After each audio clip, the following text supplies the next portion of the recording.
They said the city was powered by a core, a living engine buried beneath concrete and steel, a miracle of ancient technology stabilized by modern systems. Nobody questioned it.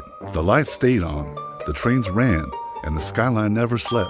But I noticed the careful lies, the way blueprints always avoided the center of the city, the way engineers said containment instead of housing, the way the city's pulse seemed to sync with something that breathed. The contract was simple: descend, extract a fragment, disappear.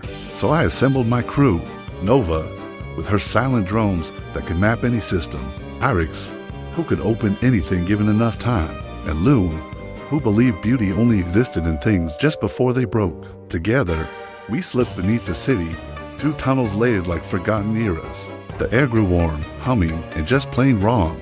The walls began to curve, looking more like ribs than concrete. The metal felt like it had been grown, not built. And then we saw it, the vault. It wasn't a room, it was a chamber, vast and organic. At its center stood the power source, a man-shaped figure, suspended upright in a web of glowing runes and thick cables. His eyes were closed, his chest rising and falling in a slow, deep rhythm. Life flowed from him, pouring into veins of energy that climbed up, toward the city above. We all just stood there. Stealing from a sleeping man feels very different than cracking a vault, but hesitation kills thieves. I gave the nod, and the job began. Nova's drones fanned out, mapping the energy flows. Iris got to work on the seals, which seemed to respond more to intention than to touch. I moved to the first anchor. The moment I severed it, the whole city flickered. Lights dimmed for a breath. Trains slowed, as if they'd forgotten how to move. Deep within the chamber, the figure stirred, a dream disturbed. Nova whispered, "We're waking it." I didn't stop. I snapped the second tether. The man's eyes opened. They glowed, not with rage, but with a deep, profound confusion, like someone waking up mid-thought. The chamber trembled. Alarms finally screamed through the underground, systems realizing they were failing. He spoke, and his voice shook dust from the ceiling. It had carried a quiet uncertainty. "Why is the dream breaking? I've never believed in gods, only in consequences." So I answered him honestly. "Because someone built a city on top of you." He looked upward, as if he could see right through miles of earth and steel. His expression shifted, from confusion to awe, and then to a heart-wrenching grief. He could feel them, millions of lives resting on his existence, without his consent. Just then, security forces flooded the outer tunnels, but they stopped dead at the chamber's edge. Even trained soldiers with advanced weapons feel small when they're standing before divinity. Their guns tremble. The man asked softly, "Am I the light?" Nova swallowed hard before answering, "You're why it never goes out." Silence crushed the space. Then, the man laughed. It was a broken, disbelieving sound that cracked the very walls of the chamber. "They told me I was sick," he said. "That sleep would heal me." Loon, either fearless or foolish, stepped forward. "They chained you because you're powerful." Something shifted in that moment. The prey became the player. The man straightened against his restraints. The entire lattice of runes and cables screamed as ancient magic, and modern science fought to hold him. He turned his gaze to me. "Did you come to steal from me?"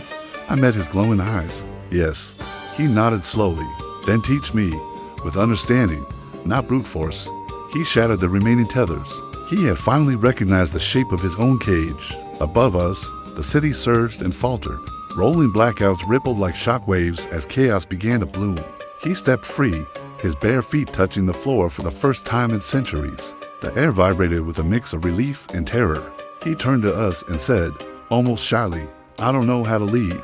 The heist had changed. The most valuable thing here wasn't energy or leverage. It was freedom. So I said the only thing you can say when a plan dies. "We steal you." The man tilted his head. "Is that allowed?" Loon laughed. "It's a robbery." That's when security finally opened fire. But the bullets dissolved into dust long before they reached him, as instinctive shields formed around his body. He was a fast learner, his control sharpening with every block shot, like a god remembering himself. We ran through collapsing tunnels as he bent gravity to hold the ceilings up, just long enough for us to pass. Nova's drones guided us through the chaos. Iris opened doors that were powered by the very being now walking beside us. Above ground, the city was torn between fear and awe. People stared up at darkened towers, feeling something ancient and vast stretch its limbs for the very first time. When we finally reached the surface, the man stopped. He stared at the open sky like it was a forgotten promise, whispering, "So this is where my dreams went." I let him have the moment. Some things are bigger than escape, but the sirens wailed closer and gunships began to circle overhead. The world was demanding choices. He turned to me, his expression serious. If I leave, what happens to them? He meant the city, the millions who lived their lives completely unaware of the theft happening right beneath their feet. I told him the truth. They'll suffer. He closed his eyes, and I knew he could feel every single life tethered to him, the hospitals, the homes, the simple streetlights. When he opened them again, his eyes held a new resolve, not wrath, but a responsibility he was choosing for himself. That we steal more than just me, he said. With immense care, he tore a fragment of himself free. He shaped it gently in his hands, creating a new core, smaller and stable, something that could power the city without chaining a god to do it. The effort made him stagger. Divine blood, like liquid starlight, spilled onto the pavement. Loon whispered, "You're bleeding galaxies." The man smiled faintly. "I think this is what freedom costs." We installed the fragment as gunships fired and soldiers advanced. The city lights didn't just flicker back on. They surged, brighter and steadier than ever before, no longer fed by a prisoner. The man's presence changed then. He felt lighter, less anchored, more human and yet more infinite. All at once, I felt the weight of history shift. The sense that something long exploited had finally stood up for itself. "They will come for me," he said, looking at the approaching forces. I nodded. "They always do." He laughed, a real, free laugh this time. "Then let's finish the robbery with pure intent." He bent probability itself. Patrols missed us. Cameras failed. Roads opened up before us. Gods don't need plans once they understand they have a choice. At the city's edge, he stopped and looked back one last time at the skyline, glowing on its own power. "They will forget me," he said. I shook my head. "They'll mythologize you." He smiled. "Better than sleeping." He looked at me, a genuine question in his eyes. "What do thieves do when the job is done?"